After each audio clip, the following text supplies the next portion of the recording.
The frigid water seized her lungs as Margaret Thompson plummeted into the rushing river, her scream lost to the roar of the current. Above on the weathered cliff edge, 5 silhouettes stood stark against the setting sun, the men who had just sealed her fate with a brutal shove, and a cold declaration that this was what happened to women who refused to sell their land. The year was 1875, and Nebraska Territory was no place for a woman alone. Margaret had known this since her father's passing 3 months prior, but stubbornness ran through her veins thicker than blood. The Thompson homestead sat on a prime parcel overlooking the Platte River, land coveted by the Eastern Railroad men who'd already bought half the county. They'd offered coin, then threats, and now apparently murder. Water filled her nostrils as she fought against the current, her heavy skirts dragging her beneath the surface. The world blurred into swirling darkness as she clawed desperately upward, lungs burning for air that seemed impossibly far away. Yards away, Yates Jackson sat atop his paint mare at the cliff's edge, returning from a day's work at the neighboring cattle ranch. At 26, he was no stranger to the harshness of frontier life, but the sight before him, 5 men surrounding a struggling woman at the cliff's edge, had him dropping from his horse before conscious thought could form. His hand flew to his holstered revolver as he sprinted forward, but he was too late. The woman's scream echoed briefly before being swallowed by the distance between cliff and water. "You bastards!" Yates roared, drawing his Colt. The men scattered like startled crows diving for their horses. One turned, leveling a pistol in Yates's direction. The exchange of gunfire was brief, Yates's bullet finding the gunman's shoulder while the return shot went wide. The wounded man cursed, clutching his bleeding arm as he scrambled onto his mount and galloped after his companions. Yates holstered his weapon and rushed to the cliff's edge.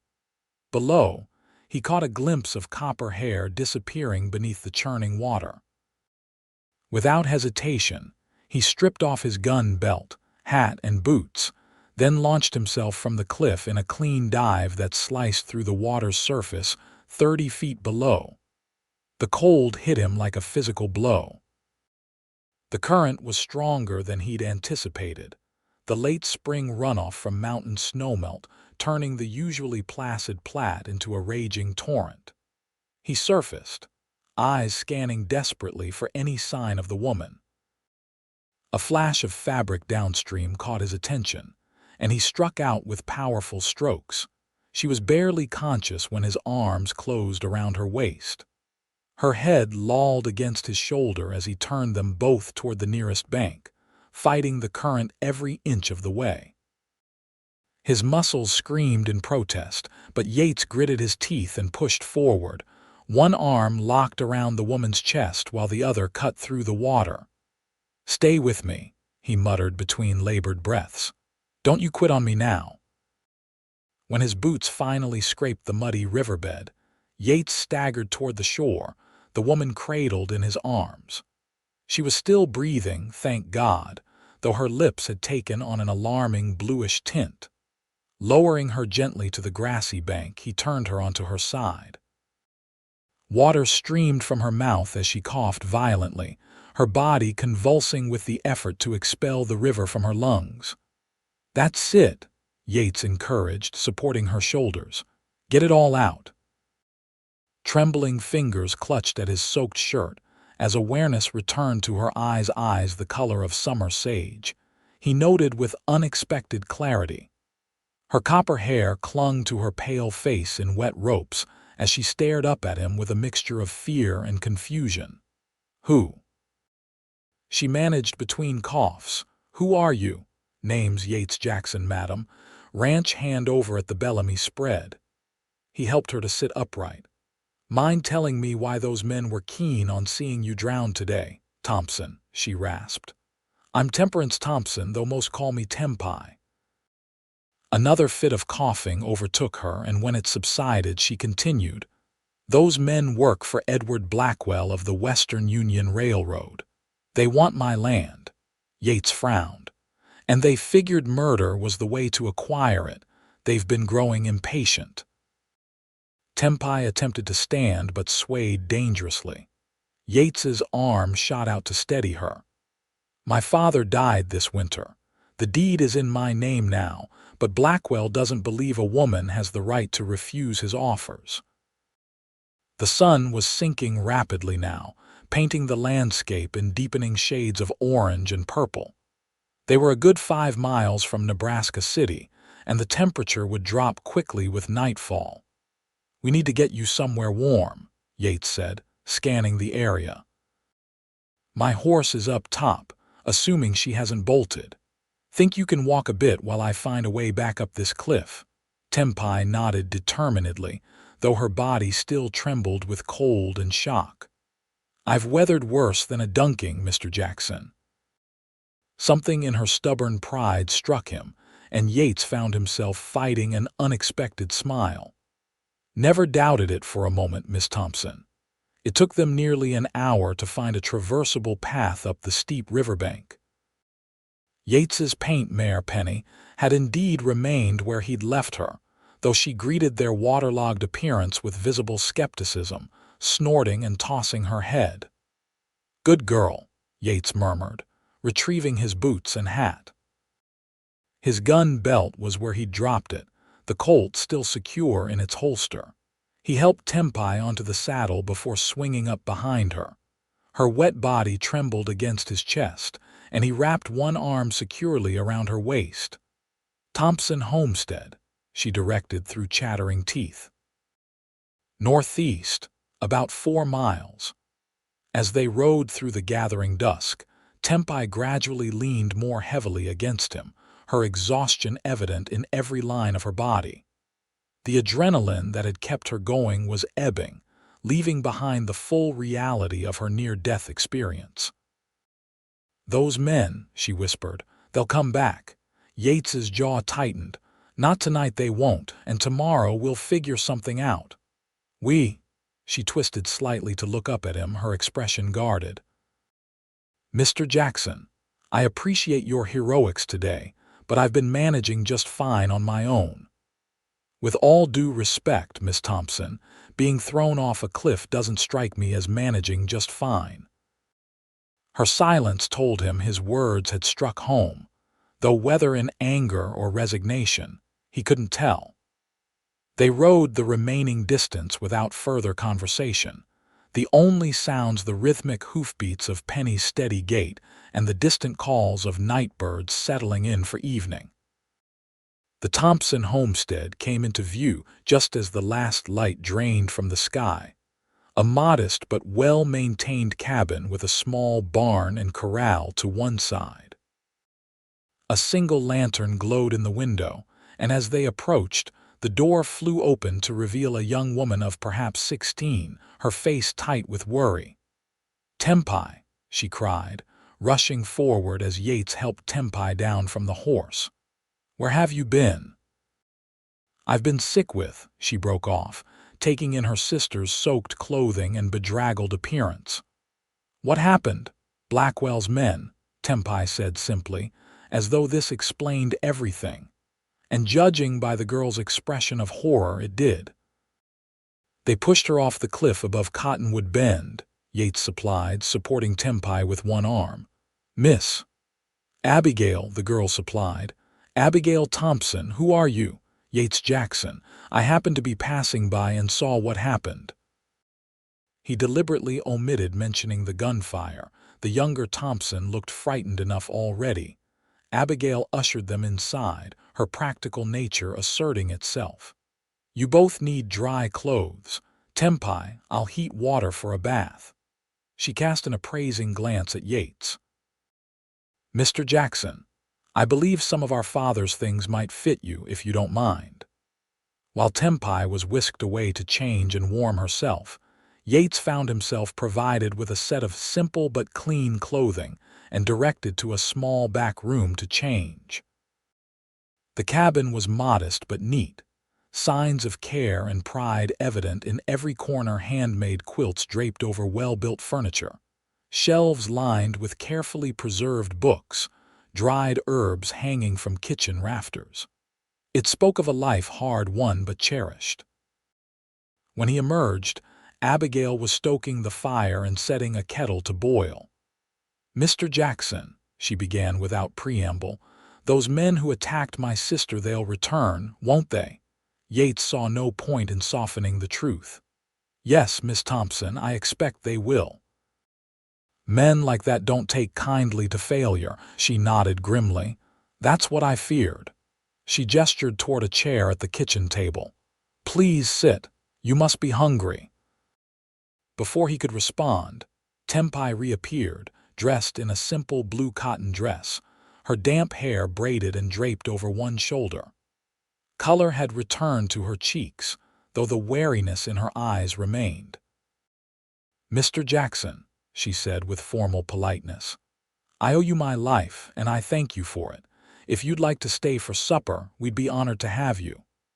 There was something in her posture, a certain rigid pride that told Yates she was uncomfortable with being indebted to him.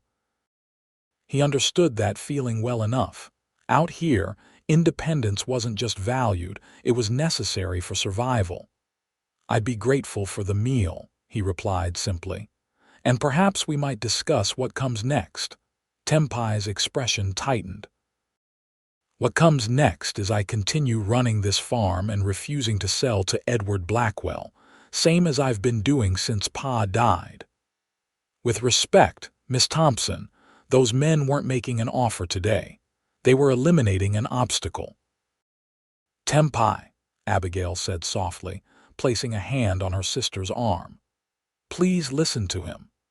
Supper was a simple affair of cornbread and bean stew, but after the day's exertions, Yates found it tasted better than any fancy restaurant meal he'd had in his wandering years.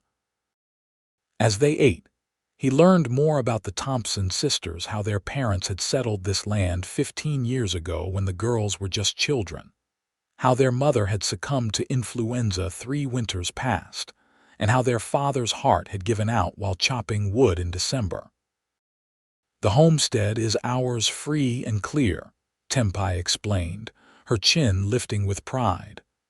"Pa filed all the proper paperwork with the land office in Lincoln.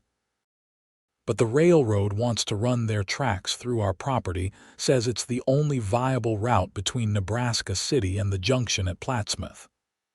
"And you've refused to sell?" Yates asked. "This land is everything we have," she said simply, "our past and our future." Abigail cleared her throat. "There's more to it than that, and you know it, Tempie." She turned to Yates. "The railroad offered a fair price at first. It was Blackwell's manner that set Pa against him, treating him like he was simple-minded, suggesting that refusing would be unpatriotic. Pa was a stubborn man when his pride was wounded. And you've inherited that trait," Yates observed, looking at Tempie. A ghost of a smile touched her lips, along with his red hair and bad temper. The conversation paused as Abigail served coffee and apple pie. Through the window, Yates could see the moon rising, casting silver light across the farmyard. "You can't stay here alone," he said finally. "Those men will be back, and next time they'll come prepared." Tempie set down her fork. "Mr. Jackson, while I'm eternally grateful for your assistance today, I can't simply abandon my home because of threats." "I'm not suggesting you abandon anything," Yates replied. "But you need protection while you decide what to do about Blackwell and his men." "And I suppose you're offering that protection?" Her tone held skepticism. "I am." He met her gaze steadily. "I was a Texas Ranger before I came north. I've dealt with men like Blackwell before." This revelation clearly surprised both sisters.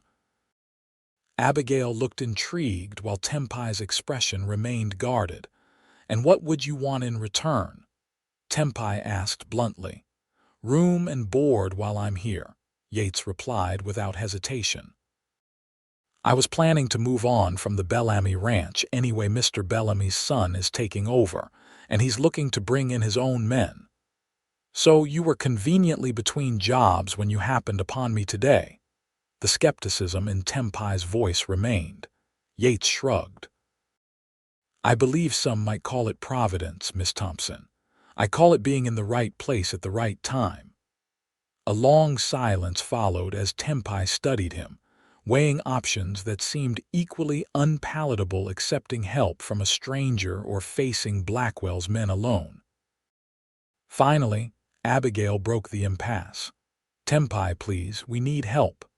Her young face was solemn. "Pa would want us to be practical." Something in her sister's plea seemed to reach Tempie. Her shoulders slumped slightly, the first sign of vulnerability Yates had seen in her. "2 weeks," she said finally. "You can stay for 2 weeks while we sort this out." She fixed him with a stern look. "But understand this, Mr. Jackson, this is still my land and my decision what happens to it." Yates nodded, respecting her need to maintain control even when accepting help. "Understood, Miss Thompson. 2 weeks it is." That night, Yates slept in the small barn, refusing the sisters' offer of their father's bed. The hayloft was clean and dry, and after the day's events, he could have slept standing up. Still, sleep proved elusive as he pondered the peculiar twist of fate that had placed him on that cliff at that precise moment. In his 30 years, he'd learned that coincidences rarely existed. The universe operated on patterns too complex for most to discern. What pattern had brought him to pull Temperance Thompson from the river? And more importantly, what was he getting himself into by staying? Railroad men had power, money, and the tacit approval of government officials eager for progress at any cost. Standing against them was rarely profitable and occasionally fatal. Yet, there was something about the fierce determination in Tempie's eyes that resonated with him.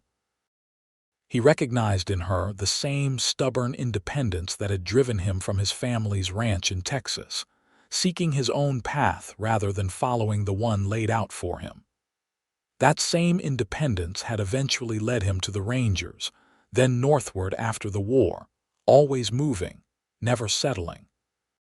Perhaps it was time to stop running.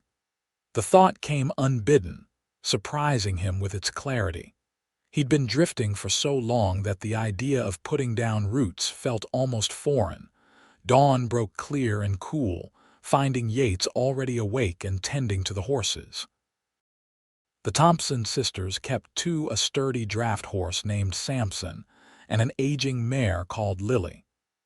Both seemed well cared for, though the barn itself needed repairs, the roof sporting several patches where rain could seep through. He was replacing a loose board on Samson's stall when Tempie appeared, dressed in practical work clothes, a plain skirt and blouse covered by a canvas apron. Her copper hair was confined in a practical bun, and she carried a bucket of feed. "You're up early," she observed, her tone carefully neutral. "Old habits," Yates replied, hammering a nail into place. "Your barn roof could use some attention before the summer storms hit." She nodded. "It's on my list." Along with fixing the chicken coop, mending the north fence, and planting 20 acres of corn. A hint of weariness crept into her voice before she squared her shoulders. "But one thing at a time." Yates studied her in the early morning light. Without yesterday's fear and shock, he could see more clearly the woman before him, strong features balanced by delicate freckles across her nose, hands calloused from work but graceful in movement. There was a quiet dignity about her that commanded respect. "I'll head into town today," he said, changing the subject. "Need to collect my things from the Bellamy place and let Sheriff Morris know about what happened yesterday." "Sheriff Morris won't help," Tempie said flatly. "He dines with Blackwell twice a week at the hotel restaurant." "Even so, there should be a report filed. Attempted murder isn't something even a railroad-friendly sheriff can entirely ignore." Tempie's laugh held no humor. "You haven't been in Nebraska City long, have you, Mr. Jackson? Out here, the law bends toward whoever has the most money to straighten it. Then we'll need to be creative." Yates set down his hammer. "Would you object to me bringing my belongings here today? I travel light, just a trunk and my saddle gear." She hesitated only briefly. "That would be fine." Their eyes met and held for a moment longer than was strictly necessary, an unspoken current passing between them.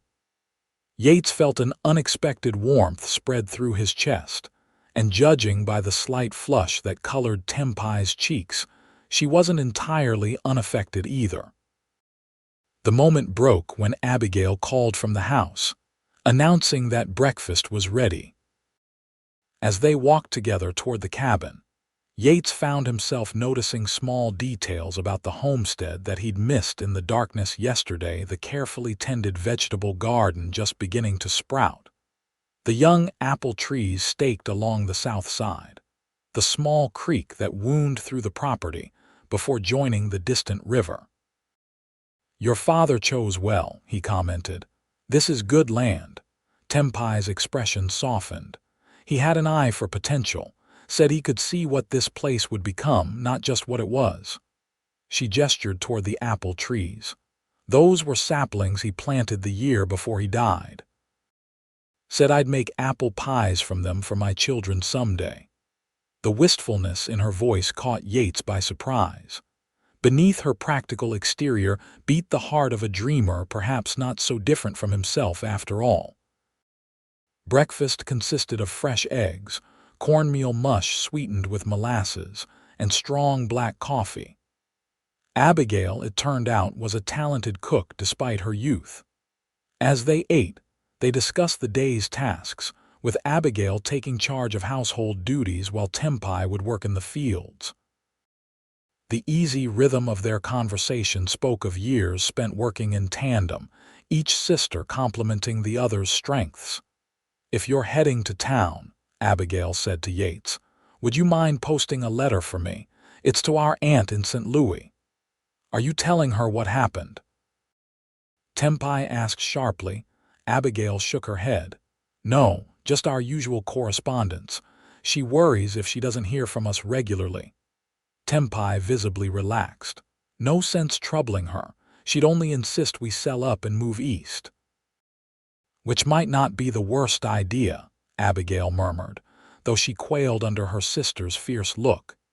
Yates observed the exchange with interest. Clearly, the sisters had different views on their future, though both seemed committed to honoring their father's legacy for now. The ride into Nebraska City took just over an hour. The town had grown considerably since Yates had first passed through 3 years ago, the population now nearing 3,000 souls.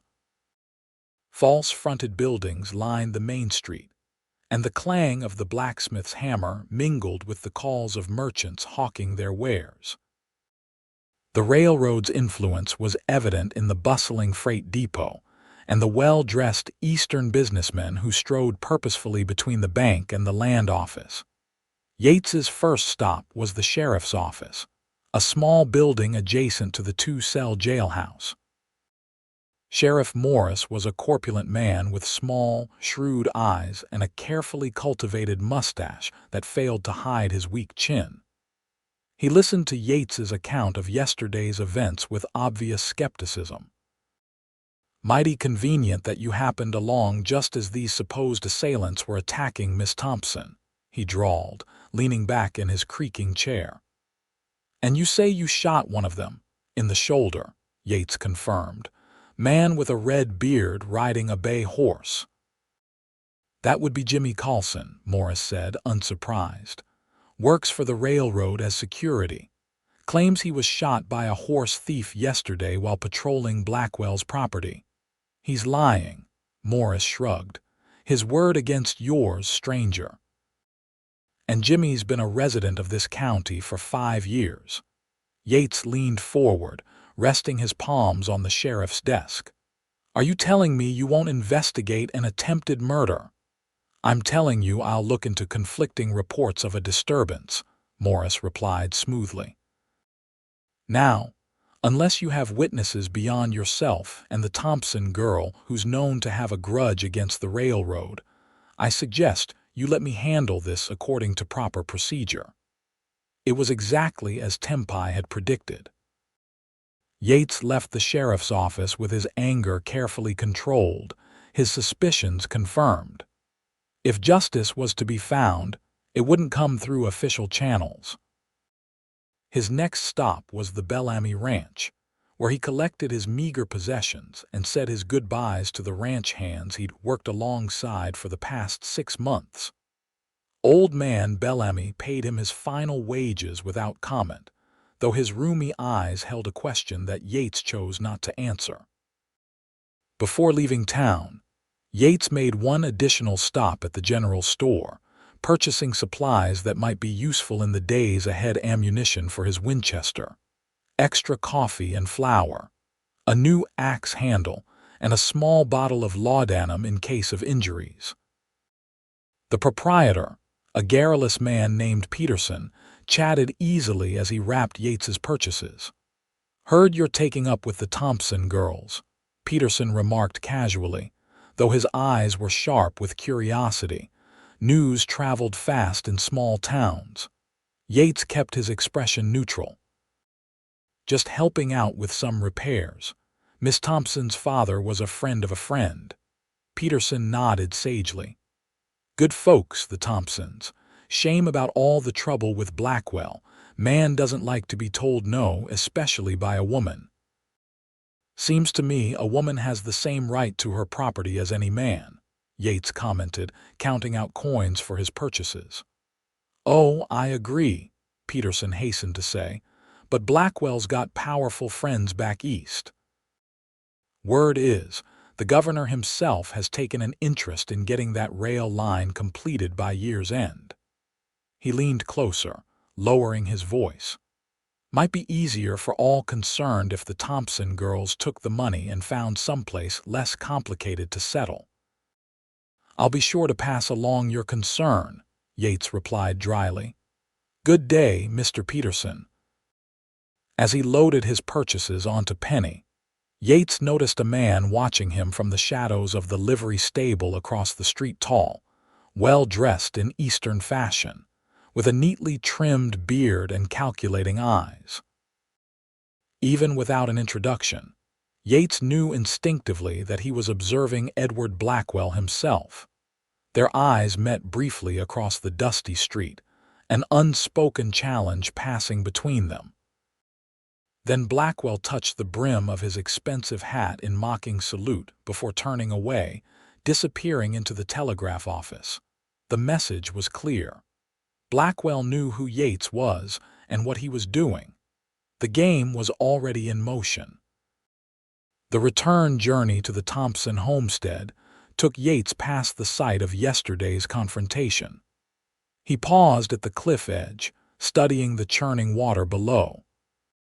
The drop seemed even more formidable in broad daylight: Tempie's survival, and his own reckless dive, nothing short of miraculous in retrospect. As he followed the winding trail back toward the homestead, Yates spotted a rider approaching from the east: a young man on a lathered horse, pushing the animal harder than wisdom dictated. Yates's hand drifted to his holster instinctively, but as the rider drew closer, he recognized the Thompson sisters' nearest neighbor, Elijah Cooper. "Jackson," Cooper called, reining his horse to an abrupt halt. "Thank God I found you. You need to get back to the Thompson place right away." Alarm shot through Yates. "What's happened?" "3 men showed up about an hour after you left," Cooper explained breathlessly. "Tempie sent Abigail to fetch me when she saw them coming. By the time I arrived, they were threatening to burn the barn if she didn't sign some papers." Yates's blood ran cold. "Are they still there?" Cooper shook his head. "They left when I showed up with my shotgun, but they said they'd be back tomorrow with more men and legal papers from the county judge." He paused. "One of them had his arm in a sling, looked mighty angry. "Jimmy Carlson," Yates muttered. "Are the women all right?" Shaken but unharmed. Tempie's got more courage than sense sometimes. Stood on her porch with her father's old rifle and told them she'd shoot the next man who set foot on her property. Cooper's expression was a mixture of admiration and exasperation. "That woman's got grit, I'll give her that." Thanking Cooper for the warning, Yates spurred Penny into a gallop, anxiety driving him forward. He should have anticipated this move. Blackwell was clearly escalating the situation, applying pressure from multiple directions. The homestead came into view without signs of smoke or destruction, much to Yates's relief. As he approached, Tempie emerged from the barn, rifle still in hand.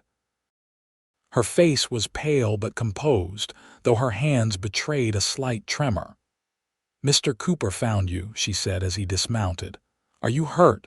Yates asked, scanning her for injuries. "Only my pride," she admitted, lowering the rifle. "I should have expected they'd come while you were gone." Cowards always prefer unfair fights. Yates took the rifle gently from her hands. "Tell me exactly what happened." Inside the cabin, with Abigail preparing tea with hands that still shook slightly, Tempie recounted the confrontation. 3 men had ridden up just after midday, Jimmy Carlson with his wounded arm, and 2 others she didn't recognize. They'd claimed to have papers declaring the Thompson property subject to eminent domain for the railroad's use. "I told them I hadn't received any such notification from the court," Tempie explained, "and that even if I had, they'd need the sheriff present to enforce it." Her jaw tightened. That's when Carlson said legal niceties could be dispensed with for stubborn women who didn't know their place. "They threatened to burn the barn," Abigail added quietly. "Said it would be a shame if all our livestock perished in an accident." Yates's face hardened. "Did they show you these supposed legal papers?" Tempie shook her head. "They said they'd return tomorrow with the full documents and enough men to help us pack our belongings. Their words." "They're bluffing," Yates said after a moment's consideration. "If they had a legal claim through eminent domain, they wouldn't need threats. They'd simply have the sheriff evict you." "So what do we do?" Abigail asked, her young face pinched with worry. "We prepare," Yates replied grimly. "And we find a way to turn their tactics against them." The rest of the day was spent fortifying the homestead as best they could. Yates mended broken boards in the barn and house, creating sturdier defenses. He checked and cleaned both his own weapons and the Thompson firearms Tempie's father had left behind: a serviceable hunting rifle, a double-barreled shotgun, and an old Army revolver from his days in the Mexican War. As they worked, Yates found himself increasingly drawn to Tempie's quiet strength. Despite the day's threats, she moved with purpose, never allowing fear to overtake her practical nature. When she spoke of the land, her face transformed, a gentle passion replacing her usual guardedness. "This parcel by the creek," she explained as they walked the property boundaries late that afternoon, "is where I want to plant an orchard someday. The soil's perfect, and it gets morning sun but afternoon shade from those cottonwoods." "You have plans beyond just surviving here," Yates observed. She glanced at him, a hint of defensiveness in her expression. "Is that so strange? A woman with ambitions?" "Not strange at all," he replied honestly. "Admirable, in fact. Most folks I meet are just trying to get by day to day. You're building something for the future." Her expression softened. "Pa always said planning was what separated humans from animals. Even if your plans change, he'd say, the act of making them means you believe in tomorrow." Wise man. He was. A shadow crossed her face. "I miss his counsel now. He'd know what to do about Blackwell." Yates considered this. "What would he have advised, do you think?" Tempie was silent for a long moment, gazing across the land that had been her family's home for 15 years. Finally, she said, he'd tell me to stand my ground, but not at the cost of Abigail's safety. He'd remind me that land is valuable, but lives more so. And what does that mean for your decision? I don't know yet, she admitted, but I won't be bullied into choosing. As dusk settled over the homestead, they returned to find Abigail had prepared a hearty stew for supper. The meal was quieter than breakfast had been, each of them contemplating the confrontation that likely awaited them tomorrow. After the dishes were cleared, Yates excused himself to make a final check of the property before nightfall. The evening air carried the scent of approaching rain, a welcome prospect for the newly planted fields. Stars were beginning to appear in the eastern sky, while the west still held the last fading glow of sunset. He was checking the latch on the chicken coop when he heard footsteps behind him. Tempie approached, a shawl wrapped around her shoulders against the cooling air. "Mr. Jackson," she began, then hesitated. "Yates, I want to thank you properly for what you've done, not just the rescue, but staying to help us face this trouble." "No thanks needed," he replied. "I couldn't have done otherwise and lived with myself." She smiled, a genuine expression that transformed her face. "Nevertheless, you chose to involve yourself in our problems when most would have ridden on." She took a deep breath. "I'm not very good at accepting help. Pa always said stubbornness would be my undoing." "Independence is a virtue," Yates said, "until it becomes pride." "Are you speaking from experience, former Texas Ranger?" There was a teasing note in her voice that he hadn't heard before. "Let's just say I've had to learn a few lessons the hard way," he admitted with a rueful smile. They stood in companionable silence for a moment, watching as the first stars brightened against the deepening blue of the sky. "Tell me about Texas," Tempie said suddenly. "I've never been further south than Kansas City."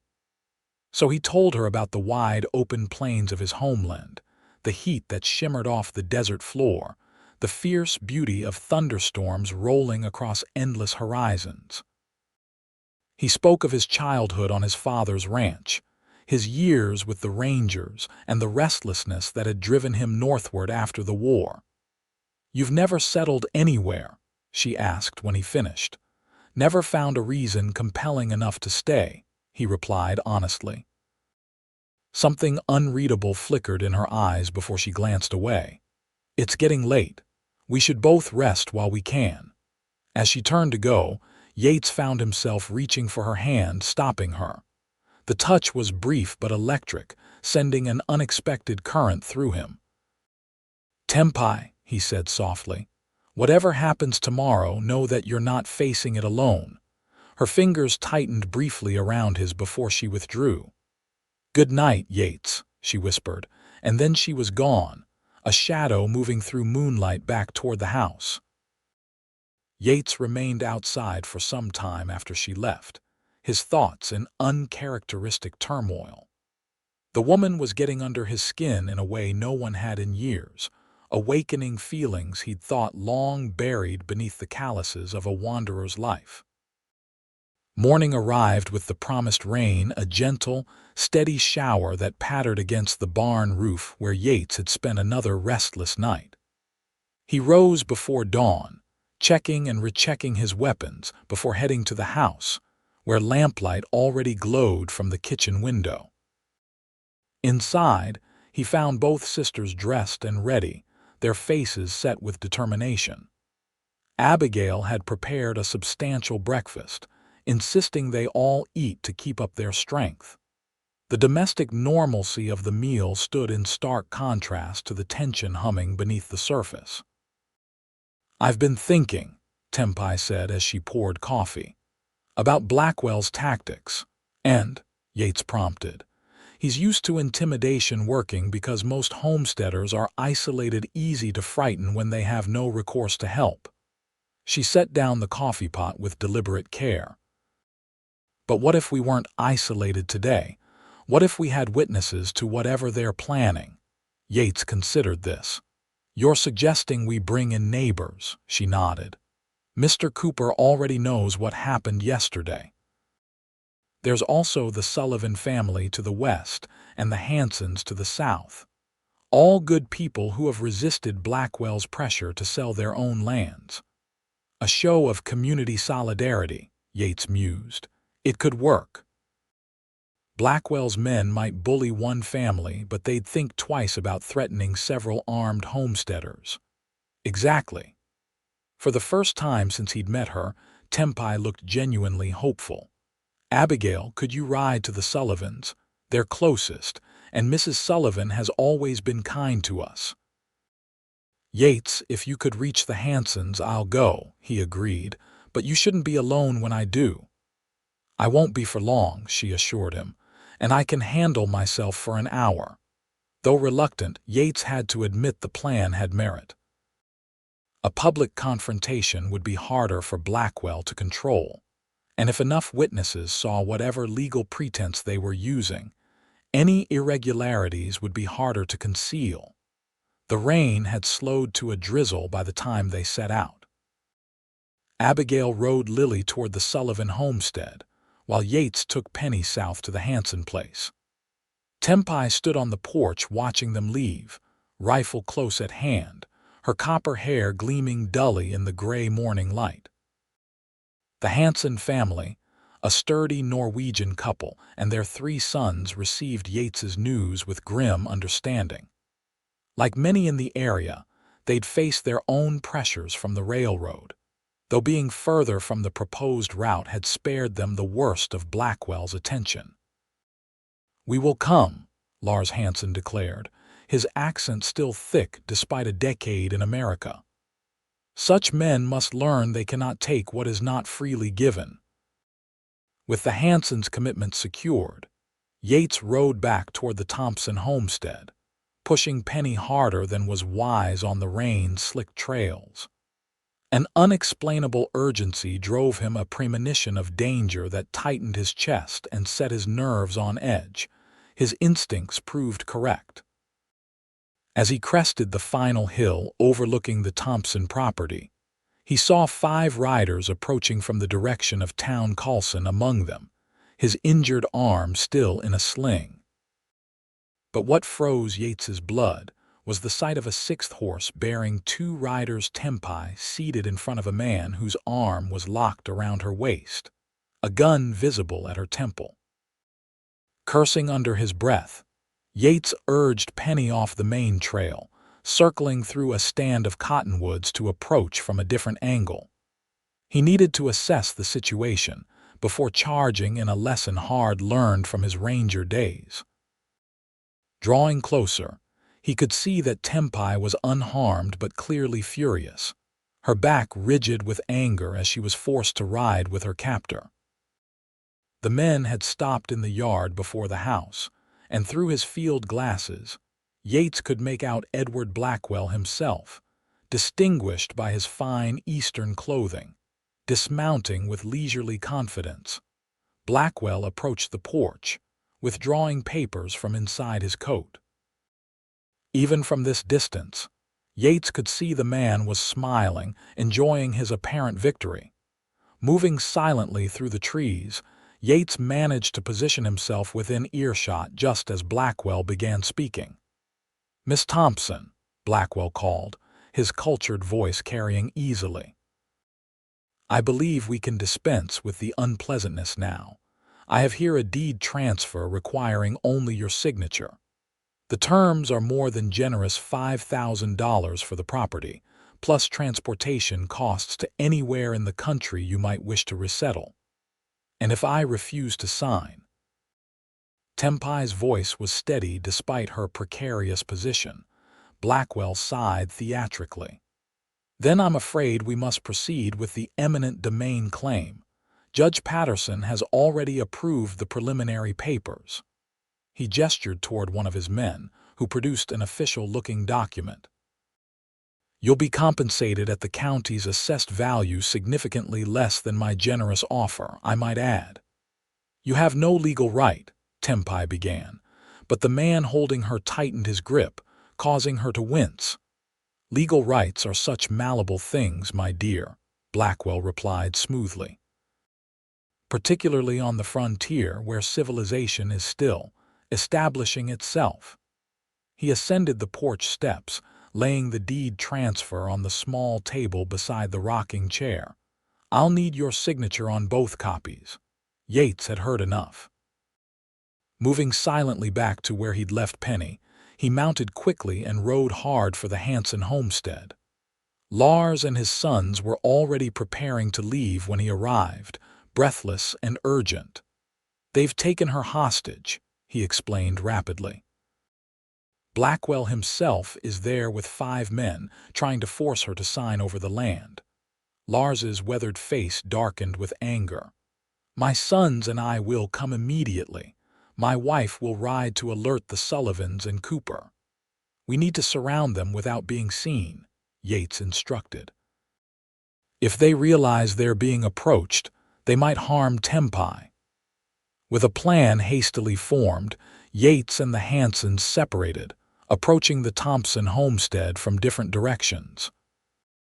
As they neared, they could see that the situation had escalated. Tempie had been forcibly moved to the porch, where Blackwell was holding a pen toward her with exaggerated patience.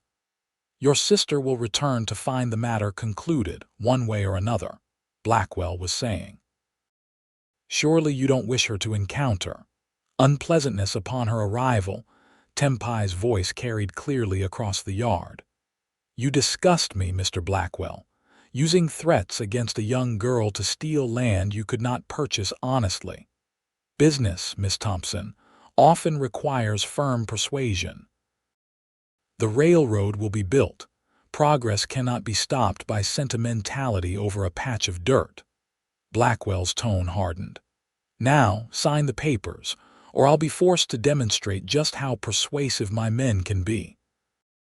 From his position behind the barn, Yates could see Lars and his oldest son approaching from the west, while the 2 younger Hanson boys were circling around from the east. The plan was simple but effective: surround Blackwell's men and make it clear they were outnumbered. Checking that his rifle was loaded, Yates stepped from concealment, his voice ringing out across the yard. I suggest you drop that pen, Blackwell. Forcing signatures at gunpoint is generally frowned upon, even in Nebraska. Blackwell whirled, his composure momentarily shattered by surprise.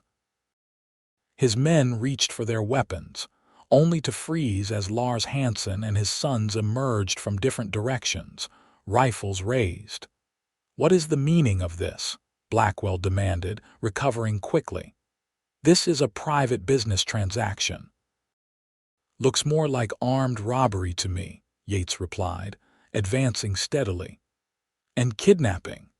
Both hanging offenses in this territory, last I checked. The man holding Tempie, a burly fellow with a scar bisecting his left eyebrow, tightened his grip on her arm, his pistol still at her temple. Back off, mister, or the lady gets ventilated. I wouldn't, Yates said calmly, though his heart was pounding. You pull that trigger and you won't live long enough to hear her hit the floor. Something in his voice, the cold certainty of a man who had killed before and would do so again without hesitation, gave the gunman pause. His eyes flickered uncertainly to Blackwell, seeking direction. The standoff might have ended in bloodshed, if not for the timely arrival of reinforcements. From the east came the Sullivan family, father, mother, and their grown son, while Elijah Cooper approached from the north, Abigail riding beside him. In moments, Blackwell's men found themselves surrounded by determined homesteaders, all armed and visibly angry. Well, well, Yates said with grim satisfaction. Looks like the community has come to witness your business transaction, Blackwell. Blackwell's face flushed with anger, but his voice remained controlled. This changes nothing. I have legal authorization for what? Cooper interrupted, dismounting and helping Abigail down. For holding women at gunpoint, for threatening to burn down barns. He spat contemptuously. I've lived in this county for 20 years, Blackwell, known Judge Patterson since he was a clerk. He may be in your pocket, but even he won't sanction this kind of lawlessness once it becomes public. Uncertainty flickered across Blackwell's face for the first time. His gaze swept the assembled neighbors, simple farmers and ranchers, yes, but united in their defiance, witnesses to tactics that would not bear public scrutiny. "Release Miss Thompson," Yates commanded, his rifle unwavering. "Now." After a tense moment, Blackwell nodded curtly to the gunman, who reluctantly lowered his weapon and stepped away from Tempie. She moved quickly to Abigail's side, the sisters embracing briefly before turning to face Blackwell with identical expressions of determination. "You're making a grave mistake," Blackwell said, gathering his papers with deliberate calm. "The railroad cannot be stopped by a handful of backward farmers." "Maybe not," Tempie agreed, her voice steady, "but it can be rerouted. There's perfectly good land 2 miles east that would serve your purpose just as well, land that's unoccupied and available for purchase." Blackwell's eyes narrowed. "The surveys indicate the surveys were conducted by men on your payroll," Cooper interjected. "Men instructed to find the route that would pressure the most resistant landowners, regardless of terrain considerations." Mrs. Sullivan stepped forward, her Irish accent thickening with anger. "My Thomas worked for your surveyors last spring, Mr. Blackwell. He heard your men discussing how the alternative route would cost less to build, but wouldn't help you acquire the properties you'd set your eye on for later development." A murmur of anger ran through the assembled homesteaders.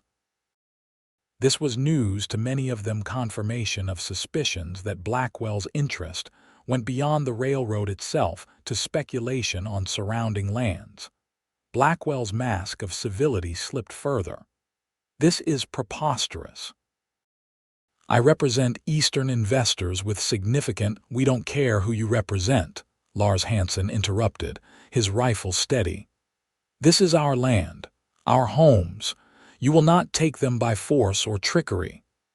The balance of power had shifted palpably. Blackwell's men exchanged uneasy glances, clearly calculating the odds against them. Jimmy Carlson, his wounded arm making him less of a threat, was the first to back down, moving toward his horse without waiting for orders. "This isn't over," Blackwell said, his voice cold with fury as he gathered his papers. "There are other ways to accomplish what must be done." "Perhaps," Yates acknowledged, "but they'll have to be legal ones conducted in full view of the community. No more threats. No more middle-of-the-night visits.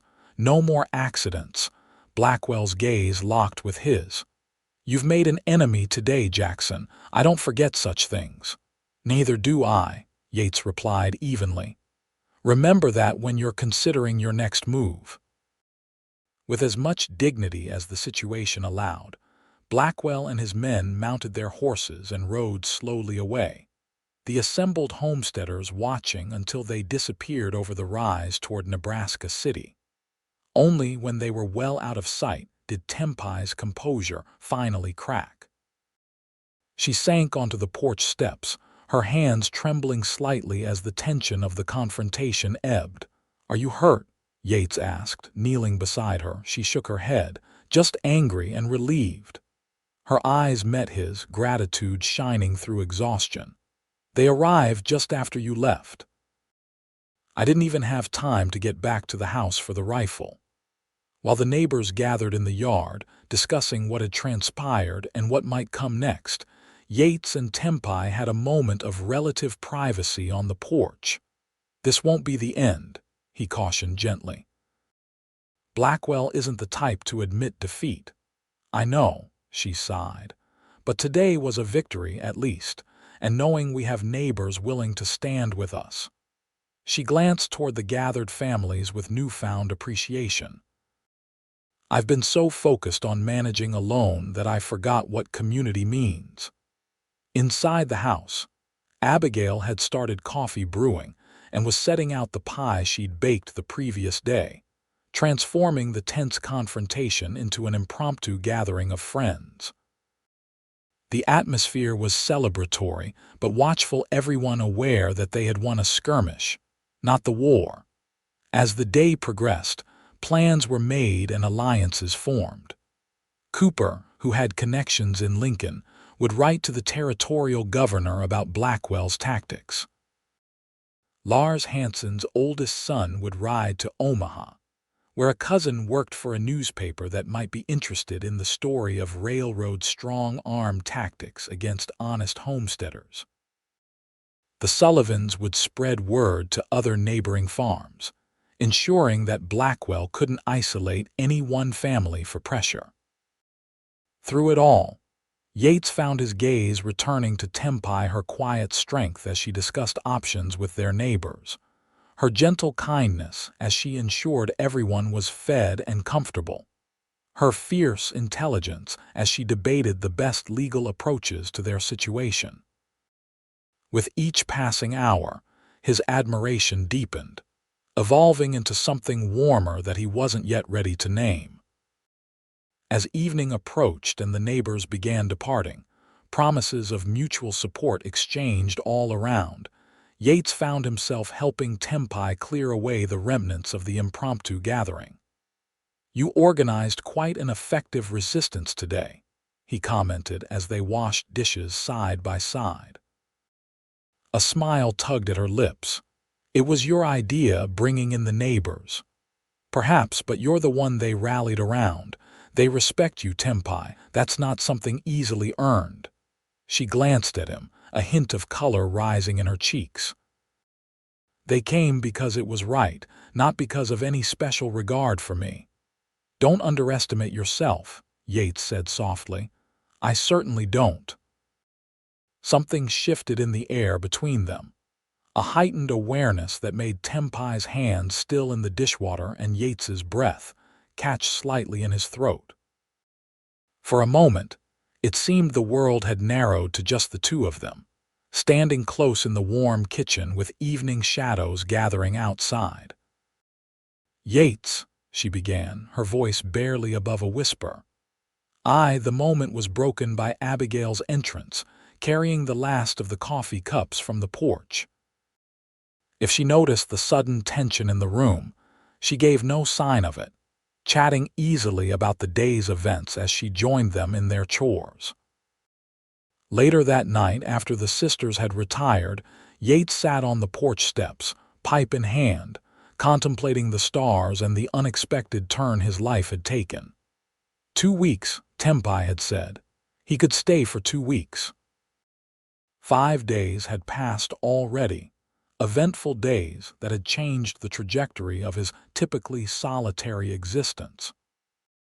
For the first time in years, he found himself considering the possibility of staying put, of building something permanent rather than drifting on to the next job, the next town, the next temporary arrangement. The thought both exhilarated and terrified him. The soft sound of the door opening behind him drew his attention. Tempie stepped out, wrapped in a shawl against the night chill, her hair loose around her shoulders in a copper cascade that caught the moonlight. "Couldn't sleep," she explained simply, settling beside him on the step. "Too many thoughts circling."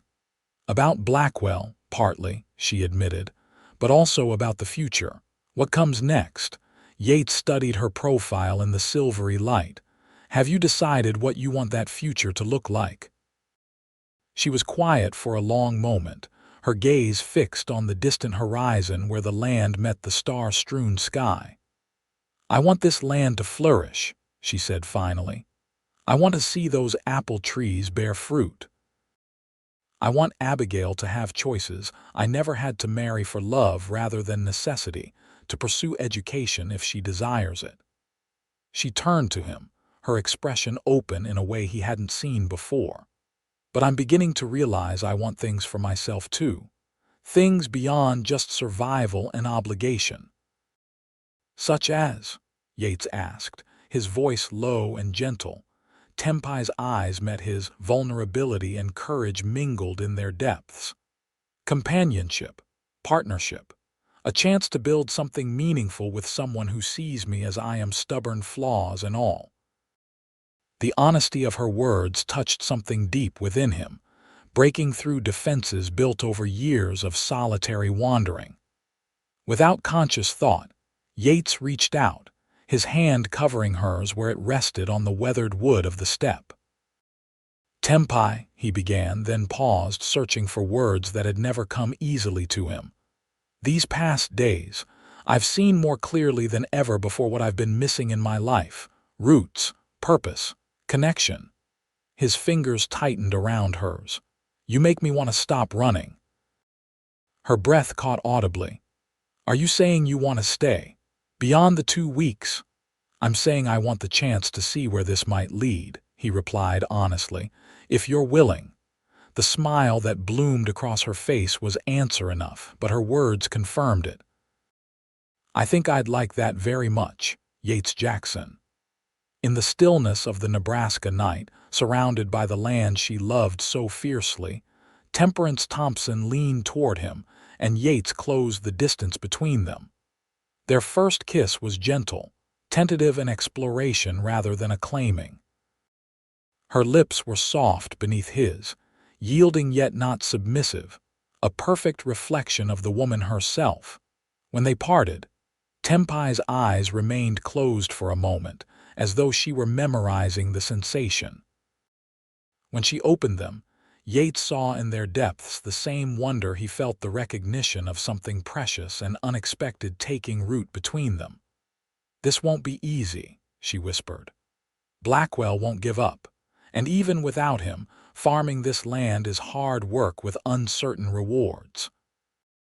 "Nothing worthwhile comes easy," Yates replied, brushing a strand of copper hair from her cheek. "And I've never been afraid of hard work." She smiled, leaning her head against his shoulder as they gazed out across the moonlit expanse of her homestead, their homestead. Perhaps, if fate and determination aligned in their favor. The days that followed brought both challenges and deepening connection. True to prediction, Blackwell did not concede defeat easily. His first counter-move came in the form of legal notices delivered by a nervous young clerk from the county courthouse, documents claiming irregularities in the original Thompson land grant that could potentially invalidate their ownership. Yates and Tempie rode together to Lincoln to consult a lawyer recommended by Cooper's cousin. The 2-day journey gave them precious time alone together, away from the constant demands of the homestead and Abigail's watchful, if approving, eyes. As they traveled, they shared stories of their pasts, Tempie speaking of her mother's gentle wisdom and her father's stubborn pride. Yates revealing the painful rift with his own father that had sent him seeking his fortune alone at 18. They discovered shared values beneath different experiences, a love of open spaces, an appreciation for self-reliance, and a deep-seated belief in standing up for what was right, regardless of the cost. The lawyer in Lincoln, a shrewd older man named Hollister with a reputation for fighting railroad interests, reviewed their documents with careful attention. "Your title is sound," he assured them after examination. "Your father was meticulous in his paperwork, Miss Thompson. These supposed irregularities Blackwell is claiming wouldn't stand up to serious judicial review." "Then, why is he pursuing this approach?" Tempie asked. Hollister removed his spectacles, polishing them thoughtfully. "Harassment, primarily. He hopes to wear you down with legal costs and anxiety until selling seems the easier option." He replaced his glasses, fixing them with a direct gaze. "But there's something else you should know. I've heard rumors that Blackwell's financial situation may not be as solid as he presents. The Eastern investors backing his railroad venture are growing impatient with delays." This information shifted their perspective significantly. if Blackwell was operating under financial pressure himself. His increasingly desperate tactics made more sense and potentially provided leverage they could use. They returned to the homestead with renewed determination and a strategy advised by Hollister. Hold firm, document every irregularity in Blackwell's approaches, and build public awareness of his tactics through newspaper accounts and community meetings. Spring advanced toward early summer, bringing longer days filled with the endless tasks of farming life. Yates fell naturally into the rhythm of the homestead, repairing fences, helping with planting, and adding improvements to the property: a new chicken coop, reinforced barn doors, a proper smokehouse to replace the dilapidated structure behind the cabin. As May turned to June, the growing relationship between Yates and Tempie became common knowledge in the community. The neighbors who had stood with them against Blackwell now watched with approving eyes as the former drifter and the stubborn homesteader forged a partnership that went beyond mutual defense to genuine affection. Abigail, for her part, blossomed under the lessened burden of worry. With Yates's steady presence providing security and additional hands for labor, she found time to pursue her own interests, particularly her talent for baking, which led to a small side business selling pies and bread to neighbors, and even to the general store in Nebraska City. One warm evening in late June, as fireflies began their nightly dance above the fields, Yates and Tempie sat on the newly rebuilt porch swing he had constructed as a surprise for her birthday. His arm rested comfortably around her shoulders as they gently swayed, watching the day's light fade into purple dusk. "I received a letter today," Tempie said, breaking their companionable silence, "from Mr. Hollister in Lincoln." Yates felt her tension immediately. "Bad news." "Unexpected news," she clarified. "It seems Blackwell's eastern investors have withdrawn their support. The railroad is being rerouted after all along that eastern path we suggested, through mostly unclaimed land. Blackwell himself is returning to New York, apparently in considerable disgrace." "That's remarkable," Yates said, genuinely surprised. "What changed their minds?" Tempie smiled, handing him the letter she'd been keeping in her pocket. "Read the last paragraph." Yates held the paper toward the last light of day, reading aloud. "The territorial governor has taken a personal interest in this matter following the publication of several newspaper accounts detailing Mr. Blackwell's methods. I believe your neighbor's son deserves particular credit for his vivid descriptions, published in the Omaha Herald. The governor was especially disturbed by reports of armed coercion against female landowners, finding such tactics reprehensible and contrary to the spirit of development in the Nebraska Territory." Lowering the letter, Yates let out a low whistle of appreciation. "So our strategy worked." "Beyond our expectations," Tempie agreed, leaning her head against his shoulder. "The land is safe.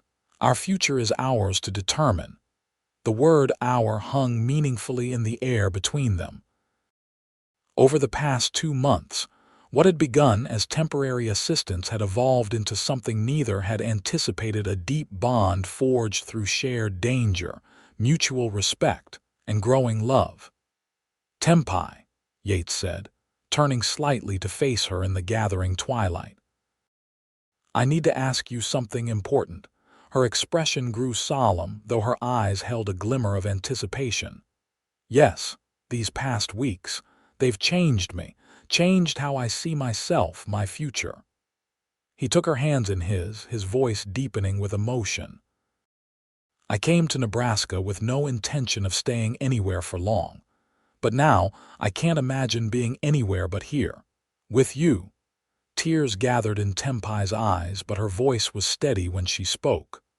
"Are you asking what I think you're asking, Yates Jackson?" "I am," he confirmed, sliding from the swing to one knee before her. From his pocket he withdrew a small ring, a simple gold band with a modest pearl, purchased during their trip to Lincoln when Tempie had been consulting with Hollister. "Temperance Thompson, would you do me the honor of becoming my wife? Of building a life with me on this land you love so much?" The tears spilled over then, tracking silvery paths down her cheeks in the fading light. "Yes," she whispered, then more firmly, "Yes, Yates, nothing would make me happier." As he slipped the ring onto her finger, the porch door opened behind them, revealing Abigail with a lamp in hand. Her expression shifted from curiosity to delight as she took in the scene before her. "Finally," she exclaimed, setting down the lamp to embrace them both. "I was beginning to think I'd need to propose for you, Yates." Their laughter rang out across the darkening fields, a joyful sound that seemed to embody all the promise of their shared future. The wedding took place in early August, a community celebration that brought together the neighbors who had stood with them against Blackwell. The ceremony was held beneath the young apple trees. Tempie's father had planted trees not yet bearing fruit, but full of promise for harvests to come. Abigail, radiant in a blue dress she had sewn herself, stood as her sister's maid of honor. Elijah Cooper, who had become a close friend to Yates over the summer months, served as best man. Judge Franklin from Lincoln, a friend of Hollister's who had helped untangle the legal challenges to their land ownership, performed the ceremony with warmth and evident pleasure. Tempie wore her mother's wedding dress, carefully altered by Mrs. Sullivan's skilled hands. With her copper hair crowned by wildflowers and her eyes bright with happiness, she moved Yates to speechless wonder as she walked toward him through the dappled sunlight beneath the trees. Their vows were simple but heartfelt promises of partnership, respect, and enduring love, spoken in voices that carried clearly to all assembled. When the judge pronounced them husband and wife, the cheer that rose from their friends and neighbors seemed to echo across the Nebraska plains.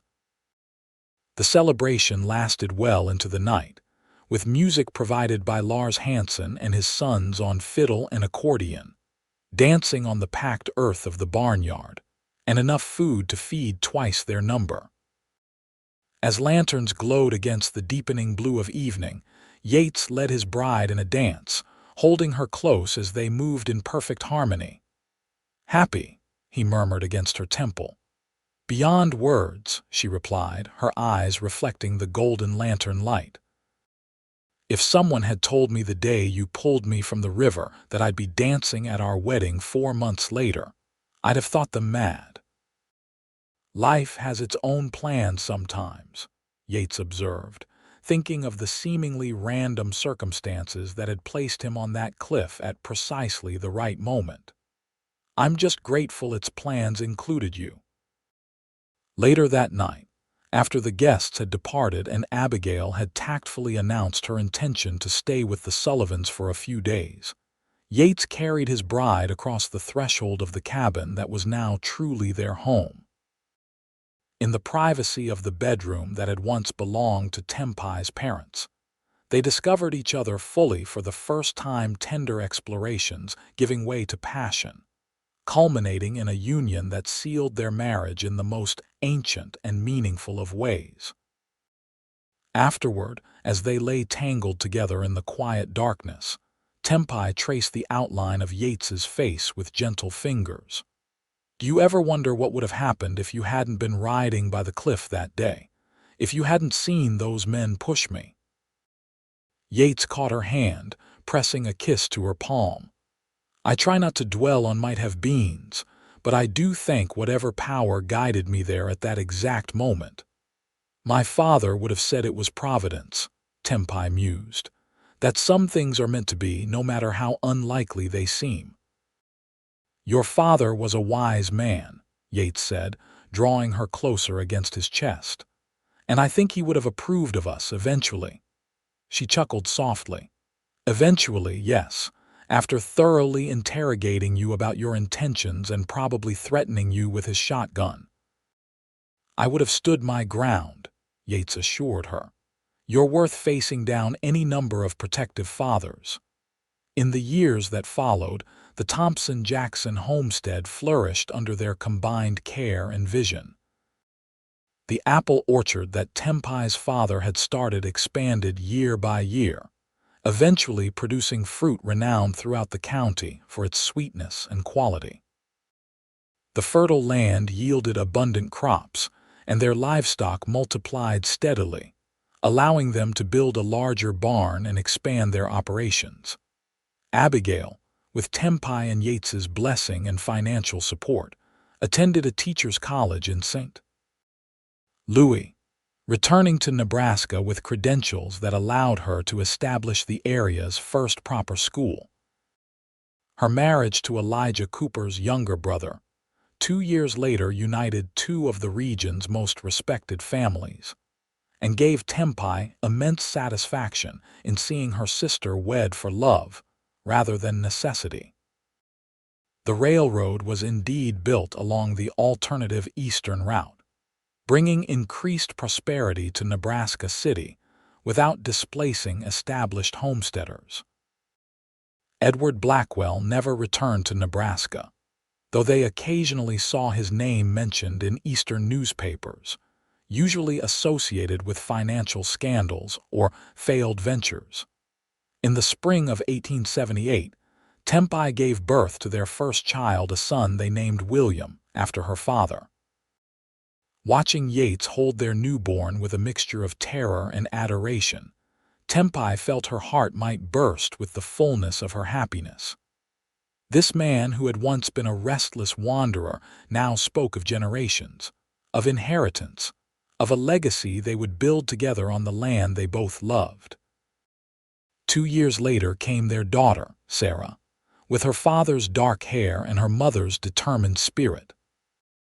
As the children grew, they became an integral part of the homestead's rhythms, learning to ride almost as soon as they could walk, helping with age-appropriate chores, and developing the self-reliance that had served their parents so well.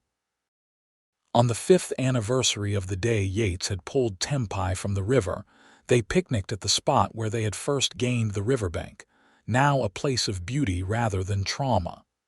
Their children played nearby, their laughter mingling with the sound of flowing water.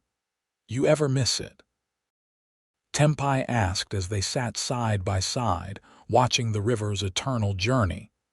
The wandering life, the freedom to go wherever the wind blew you. Yates considered the question seriously, as he did all her questions. "Sometimes I miss the simplicity of it," he admitted. "Having only myself to worry about, few responsibilities beyond the day's work." He turned to her, his eyes crinkling at the corners with the smile lines that had deepened over their years together. "But I've never once regretted trading that life for this one, not for a single moment." She leaned against him, her head finding its familiar place on his shoulder. "Even when the crops fail, or when William was so sick last winter, or when I'm being particularly stubborn about something." "Especially then," he assured her, pressing a kiss to her copper hair, now threaded with occasional strands of silver. "Life isn't about avoiding difficulties, Tempie. It's about having someone worth facing them with." Their children's shouts drew their attention. William had discovered a particularly interesting rock formation, and Sarah was demanding equal access to this newfound treasure. As Yates rose to mediate the minor dispute, Tempie watched him with their children, patient, fair, and endlessly loving. From near tragedy on a cliff edge to this moment of ordinary family happiness, the journey had been neither straight nor easy, but it had brought them exactly where they were meant to be. As Tempie joined her family by the riverside, lifting Sarah into her arms while Yates explained the rock formation to an attentive William, she offered a silent prayer of gratitude for the twist of fate that had brought a wandering Texas Ranger to her rescue that fateful day. The river flowed on, as it had for millennia, and would for millennia more. But the lives it had nearly claimed and ultimately joined together would flow forward too through their children, through the land they nurtured, through the community they helped build. It was, Tempie reflected as Yates's arm circled her waist and drew her close, the most profound kind of legacy. And it had all begun with a desperate plunge, a brave dive, and the courage to reach for something permanent in a world of constant change.